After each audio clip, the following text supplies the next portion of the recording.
एक शब्द है मुद्रा अवमूल्यन, करेंसी डिवैल्यूएशन। आइए जानते हैं कि क्या है, आप बेहतर तरीके से समझ पाएंगे। मुद्रा अवमूल्यन क्या मतलब होता है, आपने अक्सर सुना है ना इस शब्द को। मुद्रा अवमूल्यन का अर्थ है मुद्रा की कीमत का कम हो जाना।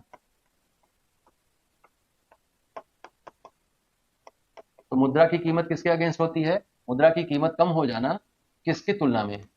विदेशी मुद्रा की। तो विदेशी मुद्रा की तुलना में मुद्रा की कीमत का कम हो जाना, इसको हम क्या कहते हैं? करेंसी डिवैल्यूएशन कहते हैं।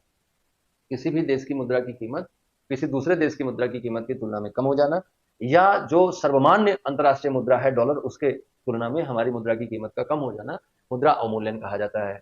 किसी भी मुद्रा का मूल्य किसी भी बाजार में उसकी मांग पर निर्भर करता है। मतलब अंतर्राष्ट्रीय बाजार में आपके मुद्रा की कीमत क्या होगी, ये किस बात पर निर्भर करेगा कि आपके मुद्रा की अंतर्राष्ट्रीय बाजार में मांग कितनी है। और अंतर्राष्ट्रीय बाजार में आपकी मुद्रा की मांग किस बात पर निर्भर करेगी कि आप कितना निर्यात करते हैं। क्योंकि जो चीज आप बेचेंगे उसी में आप कह सकते हैं कि नहीं, हमारा भुगतान हमारी करेंसी में किया जाना चाहिए। और जब आप मांग करेंगे कि हमारा भुगतान हमारी करेंसी में किया जाना चाहिए, तो जो देश आपसे सामान खरीद रहा है वो आपकी मुद्रा की मांग निर्मित करेगा, और जब वो आपकी मुद्रा की मांग निर्मित करेगा तो आपका मूल्य बढ़ेगा।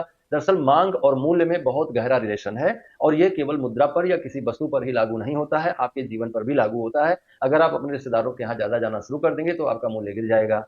आप कभी कभी रिश्तेदारी में जाते हैं तो आपको बहुत सारा स्वागत मिलता है, बहुत खाना पीना अच्छा अच्छा बनता है आपके लिए, आपको लौटते समय विदाई के तौर पर कुछ पैसे वैसे भी मिल जाते हैं। लेकिन अगर उस रिश्तेदार के यहाँ आप रोज जाना शुरू कर दीजिए तो क्या होगा? आपकी कीमत गिर जाएगी। तो सप्लाई और प्राइस, इसमें बहुत गहरा रिलेशन है, वो केवल मुद्रा पर ही लागू नहीं हो रहा है, सभी पर लागू हो रहा है।